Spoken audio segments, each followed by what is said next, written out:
여러분 안녕하십니까?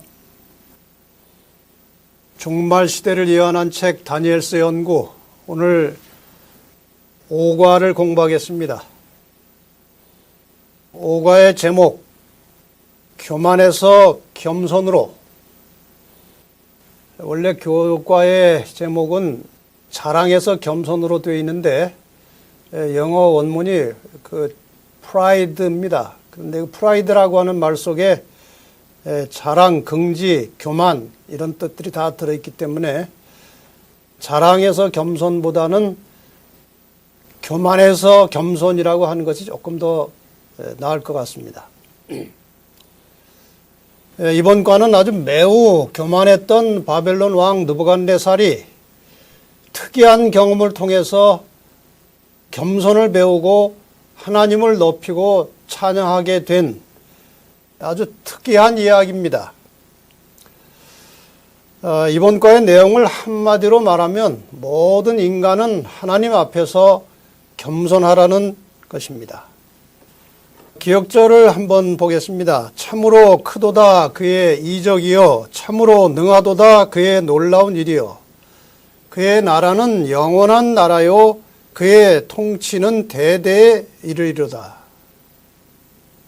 지금 이 말씀은 다니엘서 4장이 시작되면서 나온 말씀인데 이 다니엘서 4장은 이 느부갓네살 왕이 그 모든 경험을 다 하고 난 뒤에 쓴 글입니다. 그래서 결론부터 말하는데 하나님의 나라가 영원하다.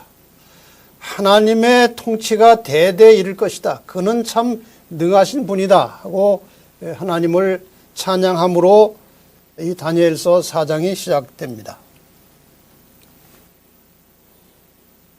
이 교만이라고 하는 것은 참 인간에게 뿌리 깊은 죄입니다.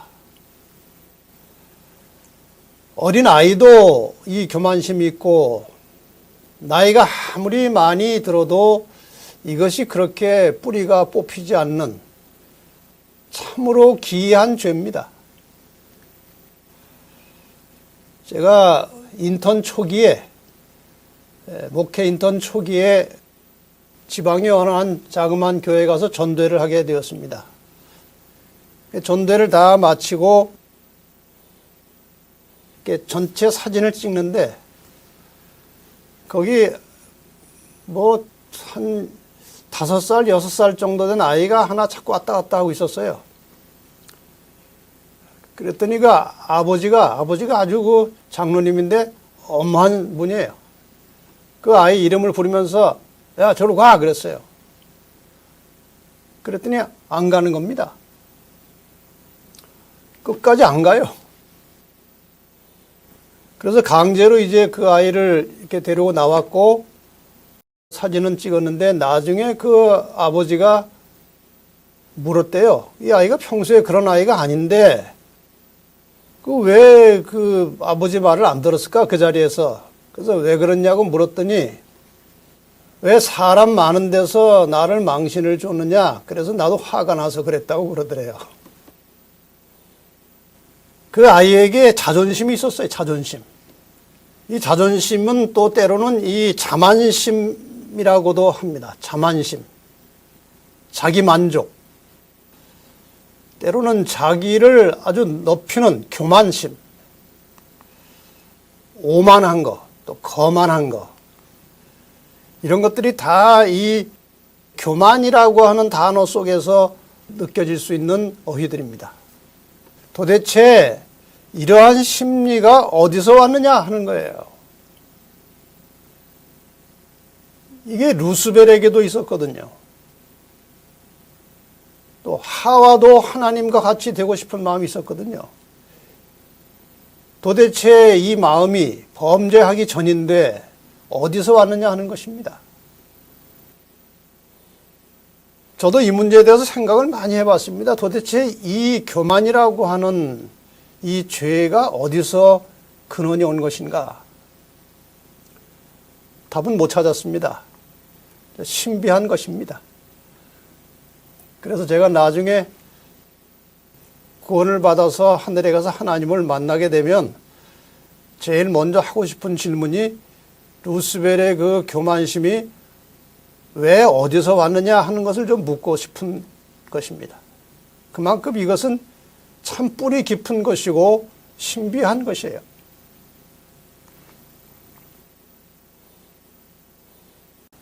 자, 보신 대로 이제 이 다니엘서 4장은 느부갓네살 왕의 아주 매우 특별한 이야기입니다. 이 느부갓네살 왕은 40년 이상 바벨론을 통치하면서 그 나라를 아주 부강하고 화려한 나라로 만들었습니다. 이 바벨론 역사가 60년 조금 넘는데, 그러니까 거의 3분의 2, 바벨론 역사의 3분의 2를 이 느부갓네살이 통치했고, 그 긴 기간 동안 나라를 아주 크게 부강한 나라로 만들었습니다. 그래서 그는 이 자신이 이뤄놓은 그 거대한, 그 휘황찬란하게 아름답고 찬란한 이 바벨론에 대해서 아주 자만심을 가졌고 교만한 마음을 갖게 됐습니다. 하나님께서는 그를 낮추시고 하나님께 영광을 돌리도록 하기 위해서 그가 갑자기 짐승처럼 되어서 7년을 살게 하셨습니다. 7년 후에 그는 다시 정상인으로 돌아와서 왕위를 회복하고 하나님을 찬양하게 됩니다. 그가 여러 차례 하나님 앞에 굴복하여 겸손해질 수 있는 기회가 있었지만 이 교만심이 치료가 되지 않았습니다. 좀 전에 말씀드린 대로 인간의 교만심이라고 하는 것은 그만큼 고쳐지기가 쉽지 않은 것입니다. 이것은 지금도 동일한 위력으로 오늘을 살아가는 그리스도인들에게 도전하고 있는 참 심각한 문제이기도 하지요.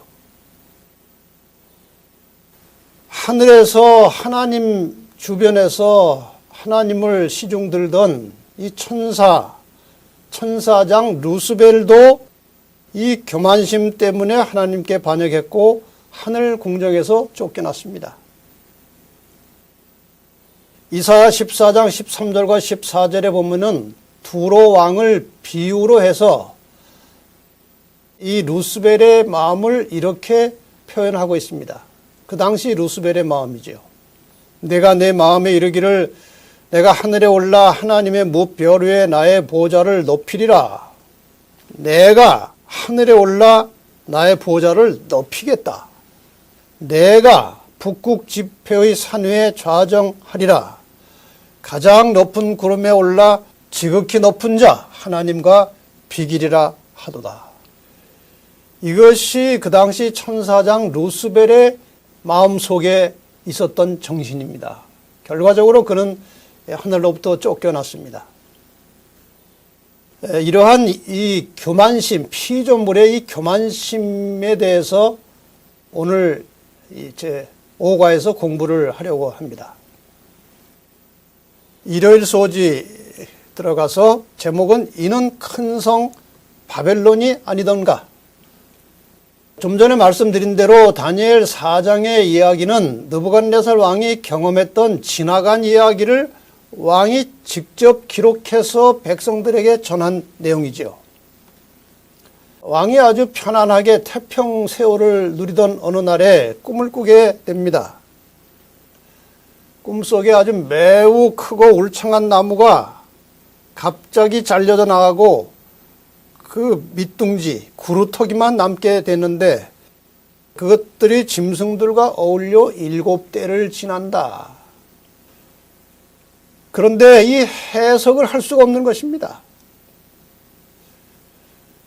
다니엘 2장에서는 아주 꿈 내용까지 잊어버렸는데 이번에는 꿈 내용은 알고 있지만 그 왕궁의 박수나 술객들에게 아무리 얘기를 해도 해석을 못합니다.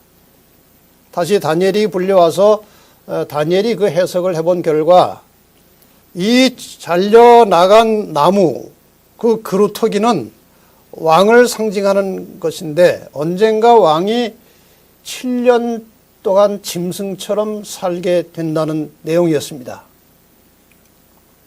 왕이 꿈을 꾸고 해석을 받은 지 거의 1년이 지났습니다. 어느 날 왕이 이제 금빛 찬란한 바벨론 도성을 바라보면서 야, 참 나도 참 대단하다. 이렇게 아름다운 성을 내가 지을 수 있었다는 것이 참 내가 생각해도 참 대단하다. 아마 이런 마음을 품었습니다. 그 순간 그런 마음을 아주 극도의 교만한 마음을 갖는 순간에 그의 왕위가 떠나가고 갑자기 짐승의 마음을 갖게 되어서 들에 나가서 소처럼 풀을 뜯으면서 7년을 살게 됩니다.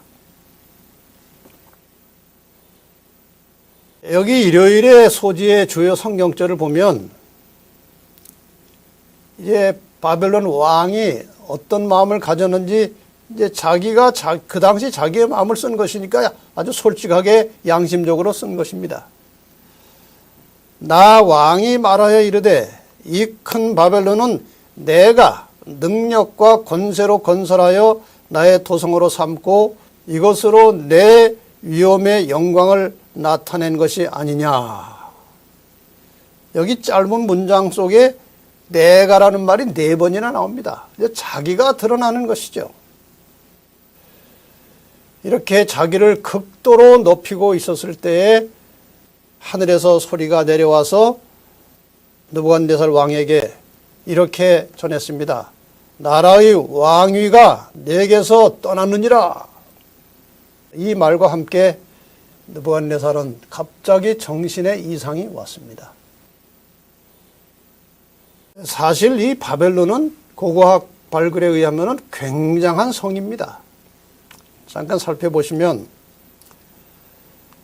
이 느부갓네살은 왕궁을 새로 짓고 신전을 짓고 운하를 건설하고 댐을 만들고 성벽을 아주 두껍고 높게 쌓고 아주 거대한 건축 사업을 했습니다.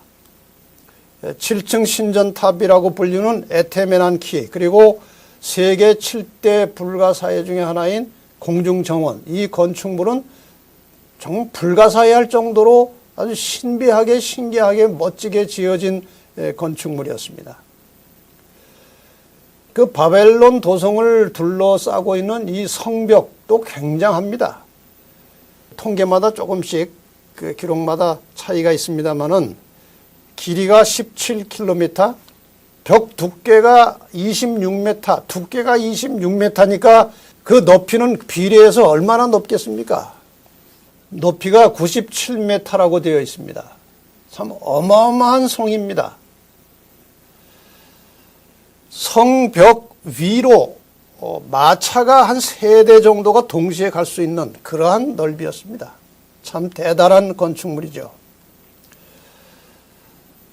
궁이 3개가 있었는데 남쪽에 있는 궁의 이 중앙 대형 홀은 크기가 가로 17m, 세로 52m, 높이가 18m. 그 당시로서는 어마어마한 궁전이었습니다. 그 홀 하나만 그렇다는 것입니다. 이렇게 참 엄청난 일을 해놓고 자만심, 자고심을 갖게 되었을 때에 하나님께서 그를 낮추셔서 고치시는 이야기입니다. 자, 이제 월요일로 넘어가겠습니다. 이 월요일 소지는 이제 선지자의 경고라고 되어 있는데 사실 이제 꿈을 해석하면서 다니엘이 왕에게 그 엄청난 징벌이 왕에게 임하지 않을 수 있도록 사실 어느 정도 경고를 했습니다. 이 꿈 이야기를 들었을 때 다니엘은 참 어안이 벙벙했다고 그랬습니다. 이 그루터기, 이 잘려져 나간 큰 나무가 잘려져 나가고 바닥에 남은 이 그루터기가 왕을 상징하는 것이었습니다. 그래서 이 왕의 미래의 운명을 내다보고 다니엘은 얼마 동안 놀라 벙벙하며 마음이 번민하여 하는지라 차마 이 꿈 해석을 왕에게 하기가 아주 난처했습니다. 왕이 그에게 말하 이르기를 벨드사사라, 너는 이 꿈과 그 해석을 인하여 번민할 것이 아니니라. 너 왜 그렇게 고민하고 있느냐? 그냥 이야기하라. 다니엘이 다시 대답을 하기를 아주 꿈을 해석하기도 전에 내 주여 그 꿈은 왕을 미워하는 자에게 응하기를 원하며 그 해석은 왕의 대적에게 응하기를 원합니다.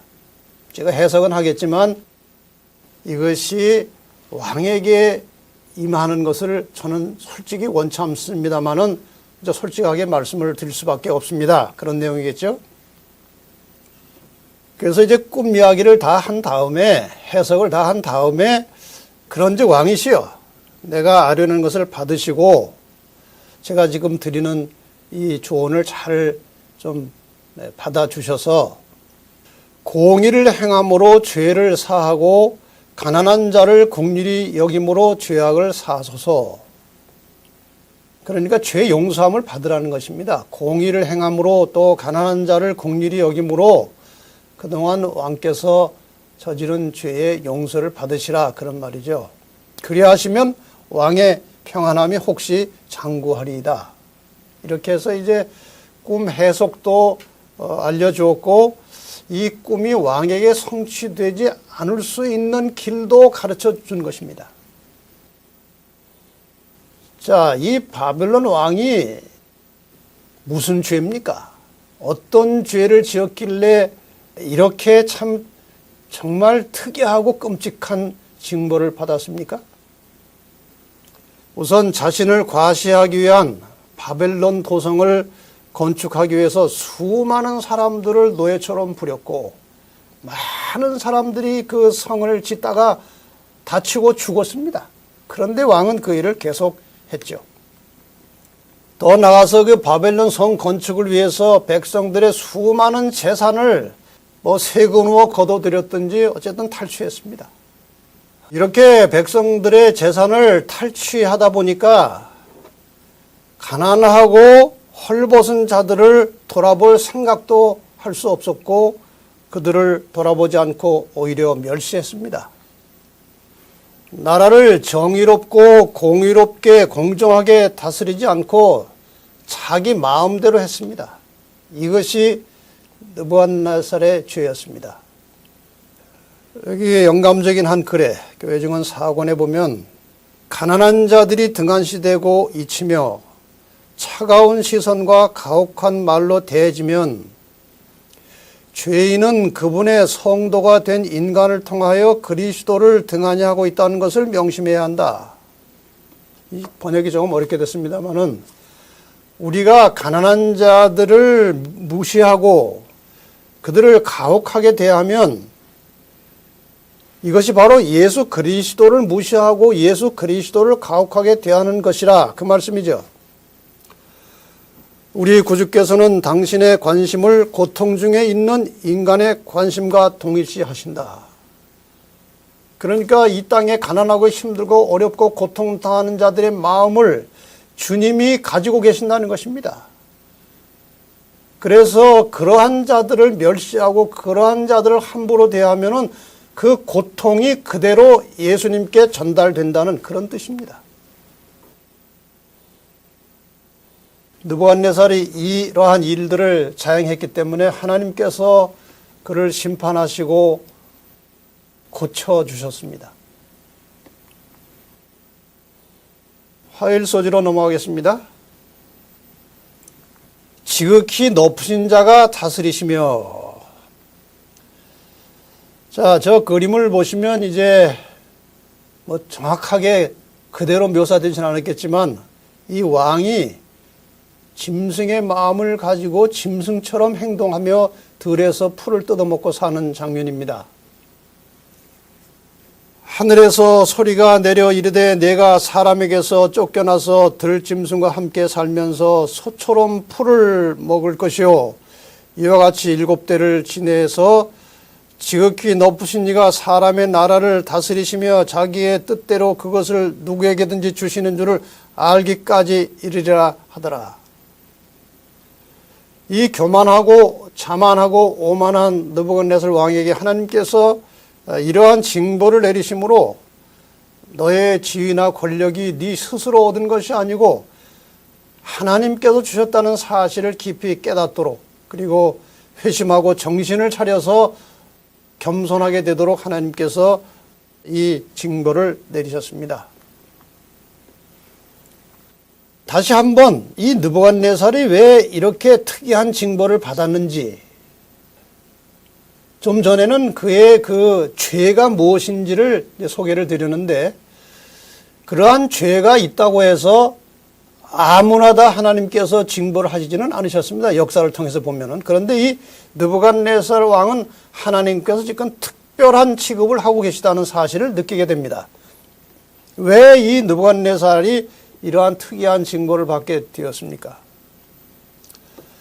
우선 그는 그 왕궁에 와서 교육받은, 그리고 아주 유능하고 참신한 히브리 청년들의 모습과 다니엘의 그 탁월한 능력을 통해서 하나님이 살아계시고 그분이 세상을 통치하신다는 사실을 이미 깨달아 알고 있었습니다. 또 다니엘이 그 꿈을 해석하면서 그 징벌을 피할 수 있는 방법까지 제시했습니다. 그 다음에 또 1년이라고 하는 유예기간이 있었고 얼마든지 회개하고 돌이킬 수 있는 기회가 있었지만 회개하지 않았습니다. 이와 같이 하나님께서 여러 번의 기회를 주셨음에도 불구하고 그 고쳐지지 않는 자만심 때문에 마침내 하늘의 선고가 집행이 되었습니다. 궁정을 거닐면서 자신이 이룩한 업적을 자화자찬하는 순간에 정신적 기능의 장애가 시작되었습니다. 의학적으로도 이러한 질병들이 있다고 합니다. 난광병, 자신을 일이라고 하는 짐승처럼 여기는 그런 정신병도 있고, 동물화 망상, 이것은 자신을 동물이라고 생각하는 망상에 사로잡히는 병입니다. 또 한 가지는 종족 불쾌증, 자신의 몸이 다른 종의 육체를 가졌다는 느낌입니다. 이것도 하나의 질병이라고 합니다. 이러한 질병이 느부갓네살 왕에게 이제 시작되었다는 것이죠.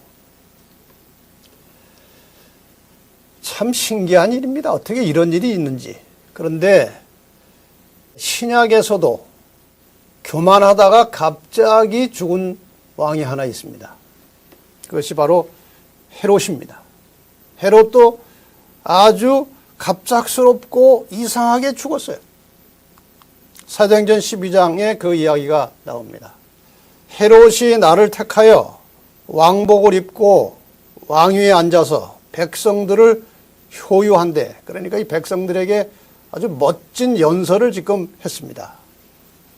백성들이 크게 부르되 이것은 신의 소리요 사람의 소리가 아니라 하거늘. 그래서 아주 한껏 교만해졌습니다. 백성들이 자기를 신처럼 생각하는 그 반응을 보고 아주 우쭐해졌습니다. 헤롯이 영광을 하나님께 돌리지 아니하는 고로 주의 사자가 곧 친히 충이 벌레가 먹어서 죽으니라. 신기한 죽음이에요. 그 교만이 극도에 달했을 때 하나님께서 징계하시는 장면입니다. 자, 이제 느부갓네살이 이제 그러한 모습으로 7년을 다 살았습니다. 때가 되었습니다. 성경은 아주 정확하게 성경의 예언이 성취됩니다. 하늘을 향해서 눈을 들었다. 이제 드디어 정신이 돌아왔습니다. 느부갓네살 왕이. 그 기한이 참에, 그 7년이라고 하는, 7대 7년이라고 하는 기한이 참에 나 느부갓네살이 하늘을 우러러 보았더니, 여기 지금 때라고 하는 말을 자꾸 7대를 7년으로 설명하고 있는데 이것은 매우 성서적입니다. 나중에 다니엘 7장 공부할 때에 좀 상세하게 배경을 설명을 드리겠습니다. 선지자 왕책에 보면 7년간 느부갓네살은 그의 모든 신하들에게 놀라움이 되었다. 7년 동안 그는 온 세상 앞에 천하게 되었다. 그 후에 그 7년이 지난 후에 그의 이성이 회복되었고 겸손히 하늘의 하나님을 바라보고 자기를 징벌하신 하나님의 손길을 인정하였다. 그는 자신의 죄악을 인정했고 하나님의 크신 은혜로 회복된 것을 대중 앞에 선언하였다. 자, 이 느부갓네살 왕은 자기가 어떤 마음을 가졌다가 이렇게 짐승처럼 됐는지 다 압니다. 그 다음에 짐승처럼 사는 동안의 의식은 없었을지 모르지만 이제 7년이 찼을 때 정신이 돌아오고 나서 자기 지난날의 모든 죄를 인정하고 회개할 뿐만 아니라 자기를 그렇게 징계하신 하나님께 오히려 찬양하고 영광을 돌리는 겸손한 왕이 되었습니다. 여기서 우리가 한 가지 생각해 볼 문제는 이겁니다. 느부갓네살 왕이 그렇게 짐승처럼 되어서 들에 나가서 7년을 사는 동안에 그러면 이 바벨론을 누가 통치했느냐? 왜 그런 짐승처럼 된 왕을 그냥 살려두었느냐? 이런 의문이 생깁니다. 이 당시 메소포타미아 지역에 미신이 있었는데 어떤 미신인가 하면은 정신질환자에게 해를 끼치면 그 질환을 가져온 악령에게 해를 받는다는 그런 미신적 생각이 있었기 때문에 왕을 죽이지 못했다는 것이고, 그 다음에 그 공백기간 7년은 그 왕의 아들 에윌 모로닥이 아마 섭정을 했을 것이다. 이렇게 해석하고 있습니다.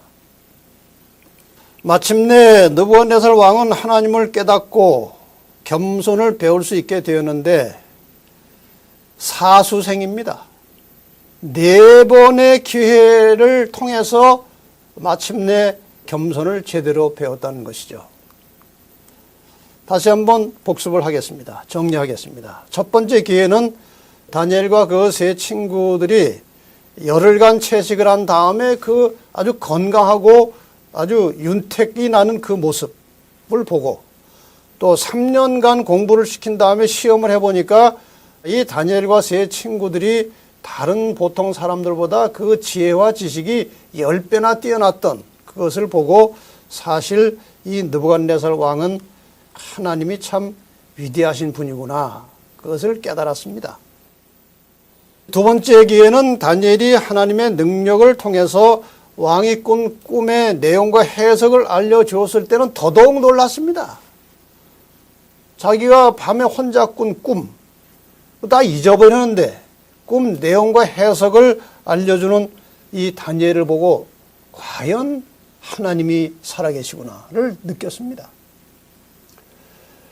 세 번째 기회는 다니엘의 세 친구가 왕이 만들어 놓은 금신상에게 절하지 않고 풀무불에 던짐을 받았을 때에 타지 않고 신의 아들의 보호를 받고 살아서 나온 그것을 보았을 때 또 한 번 무릎을 꿇고 하나님을 찬양했었습니다. 그래도 안 고쳐졌습니다.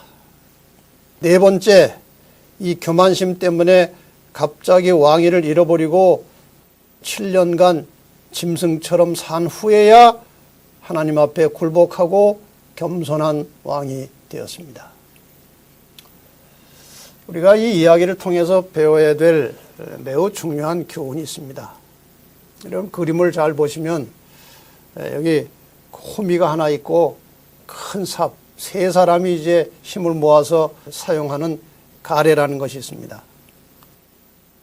우리나라 속담에 호미로 막을 것을 가래로 막는다 이런 말이 있죠.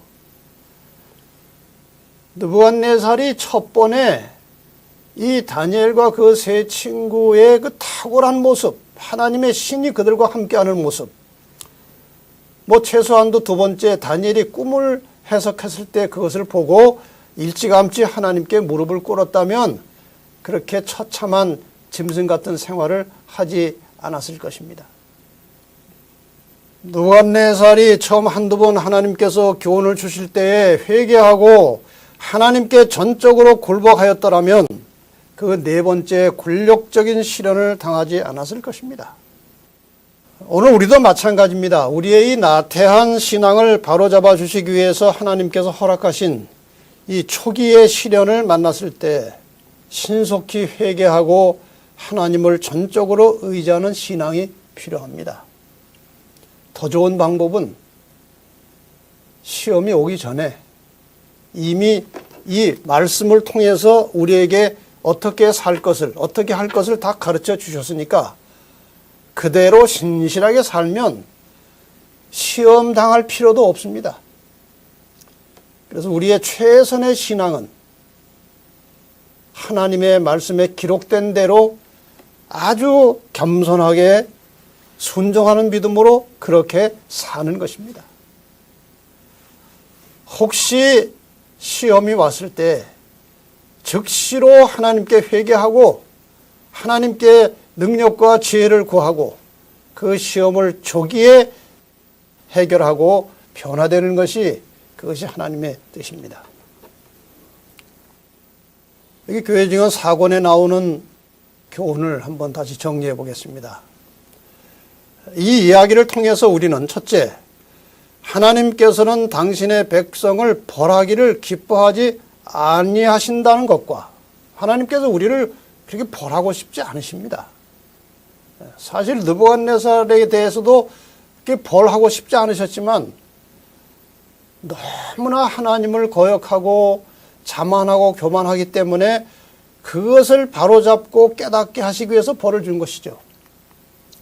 그 다음에 곁길로 나가는 자식에 대한 아버지의 불쌍히 여기는 사랑을 훨씬 초월하는 돌봄과 함께 하나님께서 때로 우리에게 시험을 주시고 징계를 주시고 그것도 사실 직접 주시는 것이 아니고 우리 환경을 통해서 그러한 시련과 시험이 나타날 때 막고 계시다가 잠깐 그것을 허락하시는 겁니다. 그러한 시험을 허락하시지만 하나님의 마음은 우리를 지극히 사랑하시되 아비가 자식을 사랑하는 것보다 더 사랑하신다는 겁니다. 그분께서는 당신의 방황하는 백성들이 그들의 충성심을 회복하기를 간청하고 계신다는 사실을 배우게 된 겁니다. 하나님께서 이 느부갓네살 왕을 이렇게 치리하시는 과정을 보면서 하나님이 얼마나 사람을 사랑하시고 그들이 바로 살기를 원하시고 또 그들이 정말 하나님과 긴밀한 올바른 충성심의 관계를 가지고 살도록 하나님이 원하시는데 그렇게 되지 않을 경우라 할지라도 하나님께서 어떤 시험을 허락하심으로 그들을 다시 회복시켜서 하나님의 자녀가 되게 하는 것이 하나님의 마음의 소원임을 우리로 하여금 깨닫게 해 주십니다. 목요일 소지는 겸손과 감사의 정신입니다. 여기 성경절 다니엘서 4장 37절에 보면 그러므로 지금 나 느부갓네살은 하늘의 왕을 찬양하며 칭송하며 경배하노니 그의 일이 다 진실하고 그의 행하심이 의로우심으로 교만하게 행하는 자를 그가 능히 낮추심이라. 이제 알았습니다. 자기가 왜 그렇게 징계를 받았는지 느부갓네살이 다 알았습니다. 또 하나님의 마음도 이해했습니다. 내가 하도 말을 안 듣고 고쳐지지 않으니까 이렇게 아주 극적인 경험을 통해서라도 나를 바로잡아 주시고 회개케 하시고 하나님의 자녀로 삼아 주시기 위해서 그렇게 했다고 하는 하나님의 마음도 이 느부갓네살이 이제 알았습니다. 그래서 이제 하늘의 왕을 찬양하고 칭송하고 경배한다고 토로했습니다. 느부갓네살 왕은 이 4장의 내용을 보면 진정으로 회개한 것 같습니다. 첫째, 그의 교만함과 정신병을 겸손하게 아주 솔직하게 인정하고 하나님이 여기에 개입되었다는 사실을 시인했습니다. 그 다음에 그의 그 경험은 사실 아주 감추고 싶은, 알리고 싶지 않은 아주 인간적으로 부끄러운 경험이지만 솔직하게 글로 다 기록에 남겨놓고 그거를 또 백성들에게 다 공포하고 알려서 백성들도 하나님을 신뢰하고 하나님께 굴복할 것을 요청한 것을 보면 왕의 회개는 진정한 회개였습니다. 더 나아가서 인간은 아무것도 아니고 세상의 권력은 무상한 것이고 오직 하나님만이 인류의 통치자이심을 고백하는 이러한 모습을 통해서 이 왕은 진정으로 회심하고 회개하고 뿐만 아니라 고쳐진 자신의 모습을 만천하에 증거하게 되었습니다. 이 청년에게 보내는 기별에 기록된 교훈의 말씀을 잠깐 보겠습니다. 하나님이 어떤 분이시며 하나님이 우리들에게 요구한 것이 무엇인지에 대한 명확한 개념을 가질 때에 인간은 전적으로 겸손하게 된다. 인간이 자꾸 교만한 것은 하나님이 어떠한 분인지를 잘 모르기 때문에 혹은 알았다 할지라도 잊어버리기 때문에 교만해진다는 것이죠. 거룩한 말씀을 바르게 연구하는 자는 인간의 지능이 전능한 것이 아님을 깨닫게 될 것이다. 이 말을 바꿔 말하면 이 하나님의 말씀을 연구해서 깊이 깨달으면 깨달을수록 인간이 아주 미미한 존재라는 사실을 알게 될 것이고 겸손해진다는 말씀입니다. 하나님 외에는 아무도 줄 수 없는 도움을 의뢰하지 않는다면 인간의 힘과 지혜는 허약과 무지뿐임을 깨닫게 될 것이다. 참 하나님이 함께하지 않는 인간에게는 한계가 있는 것입니다. 정말 아주 한정된 지식 가지고도 굉장히 지식이 많은 것처럼 잘난 척을 하고 하나님께서 만들어 놓으신 이 천지 만물의 우주 가운데서 아주 조그마한 것 하나를 이렇게 분석해서 깨달은 것 가지고 박사학위도 주고 노벨상도 주고 그게 하나님께서 보실 때는 아무것도 아니고 별것이 아닙니다. 그래서 우리가 하나님을 믿으면서 하나님이 아니면 어느 누구도 도와줄 수 없는 그러한 하나님의 능력과 도우심을 날마다 의지하고 살 때에 우리 마음속에 진정한 평강이 오는 것이고 마음에 감사와 기쁨이 넘치게 될 것이고 창조주 하나님을 찬양하게 될 겁니다. 그래서 인류 역사의 마지막에 보내시는 이 메시지 요한계시록 14장에 나오는 세 천사의 기별 중에 이 첫째 천사의 기별이 무엇입니까? 그가 큰 음성으로 가로되 하나님을 두려워하며 그에게 영광을 돌리라.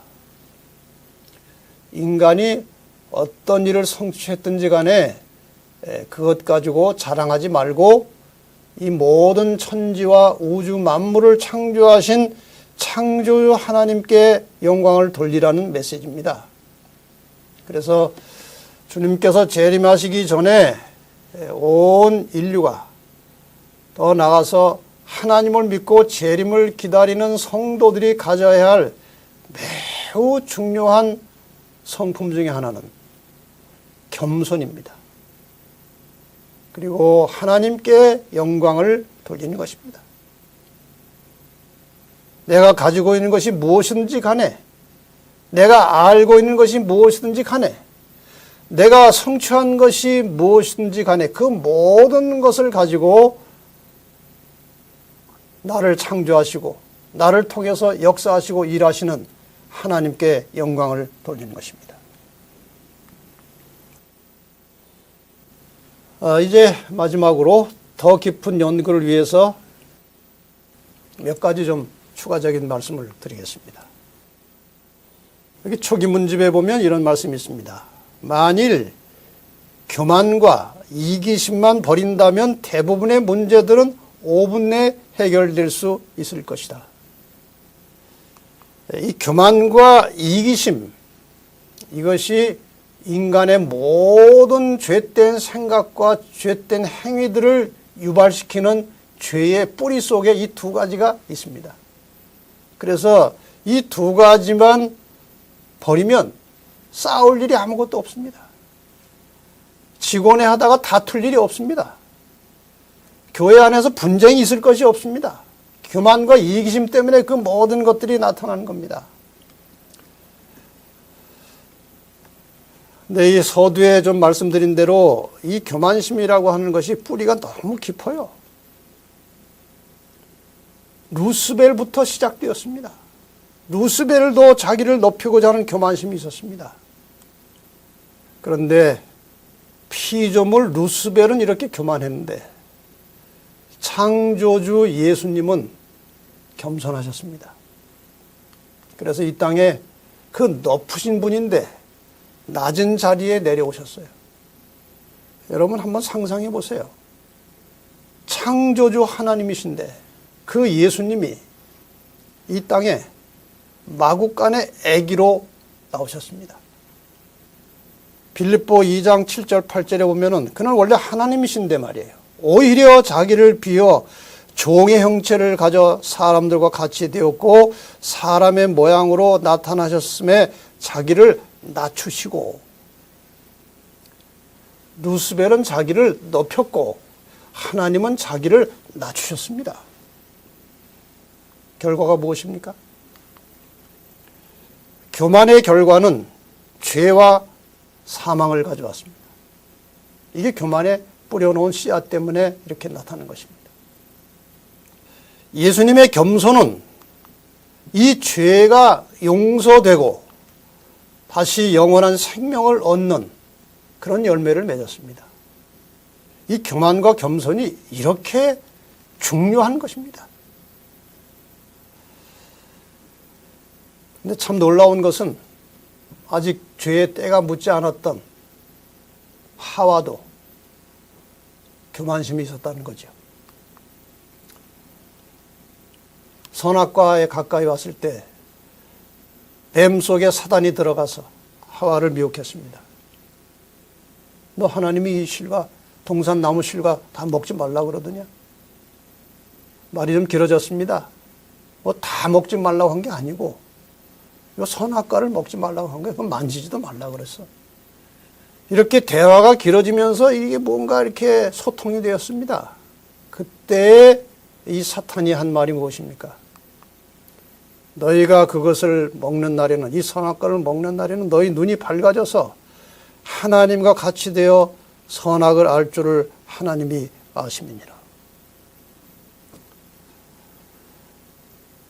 자, 처음에는 완강하게 거부했습니다. 선악과 안 먹는다고, 먹으면 안 된다고. 그런데 이거 먹으면 하나님과 같이 된다고 하는 말에 하와가 솔깃해져서 결국 먹었고 죄와 사망을 가져왔습니다.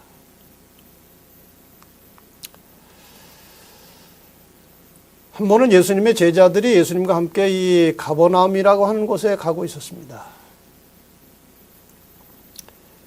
근데 예수님이 저 앞에 가시고 제자들이 조금 걸음을 늦춰 뒤에 이제 자기들끼리 가면서 조금 전에 그 변화산에 있었던 그 경험, 베드로와 야고보와 요한만 데리고 이제 그 산에 올라갔던 그 사건이 있었기 때문에 아주 심기가 불편했습니다. 이 9 제자들이.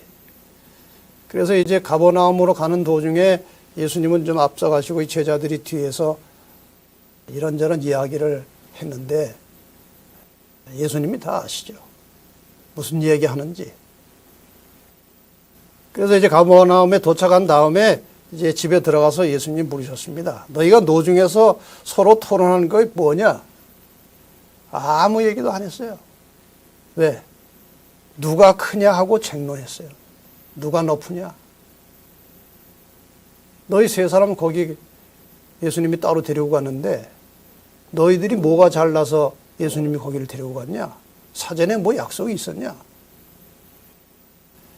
그게 또 안 좋은 것은 압니다. 그래서 뭐 했냐고 하니까 가만히 있었어요.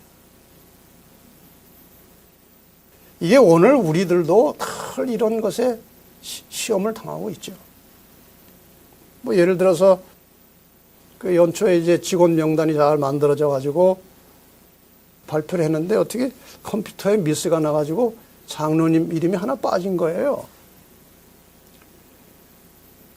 근데 그 이름 빠진 게 뭐 고의로 한 것도 아니고 그거 대단한 것도 아닌데 그 이름 빠진 거 가지고 또 논쟁이 되고 불화가 일어날 수도 있어요. 근데 뭐 이렇게 또 교회 큰 일을 한 다음에 수고하신 분들 또 이렇게 목사님이 나와서 이 사람 칭찬하다가 또 아주 중요한 일을 한 사람인데 이름이 빠졌어요. 그럼 속으로 말이에요. 아주 섭섭해가지고 교회도 안 나오려고 하고 말이에요. 이게 인간이에요. 여러분, 예수님께서 이 땅에 사시다가 하늘로 가시기 전에 몸으로 보여주신 매우 중대한 교훈은 제자들의 발을 씻기면서 겸손하라고 가르친 것입니다. 겸손을 가르치고 가셨어요. 마지막 순간에 십자가에 돌아가시면서 희생이 무엇인지를 가르쳐 주셨어요.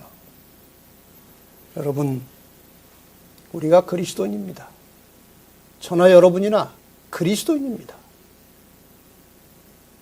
그런데 주님하고는 너무나 그 정신이 거리가 멀어요. 주님은 겸손하셨고 희생하셨어요. 목숨까지 내주셨어요. 근데 우리는 교만하고 이기적이에요. 고질병이죠. 그러나 우리가 매일 날마다의 생활 속에서 주님을 닮기를 간절히 바라고 기도하고 성령의 지도를 받으면 이것이 조금씩 바뀌어서 에녹처럼 주님을 닮을 수 있다는 것입니다. 여기 끝으로 겸손에 대한 성경의 말씀 몇 구절 읽고 마치겠습니다. 시편 149편 4절, 여호와께서는 자기 백성을 기뻐하시며 겸손한 자를 구원으로 아름답게 하심이로다. 겸손한 자를 구원으로 아름답게 하신다 그랬어요. 잠언 3장 34절, 진실로 그는 거만한 자를 비웃으시며 겸손한 자에게 은혜를 베푸신다. 겸손한 자에게 은혜를 베푸신다고 하셨습니다. 잠언 18장 12절에 마음의 교만은 멸망의 선봉이요 겸손은 존귀의 앞잡이니라. 계속 교만한 사람은 결국 망합니다. 그런데 계속 겸손한 사람은 결국 존귀하게 된다는 말씀이죠. 야고보 4장 6절에 하나님이 교만한 자를 물리치시고 겸손한 자에게 은혜를 주신다 하였느니라. 베드로전서 5장 6절, 그러므로 하나님의 능하신 손 아래서 겸손하라. 때가 되면 너희를 높이시리라. 우리가 이 땅에서 겸손한 마음으로 사람을 섬기고 하나님께 굴복하고 하나님의 말씀에 순종하며 살 때 마침내 우리는 하늘에 가서 하나님께서 온 우주의 높은 존재로 우리를 만들어 주실 것입니다.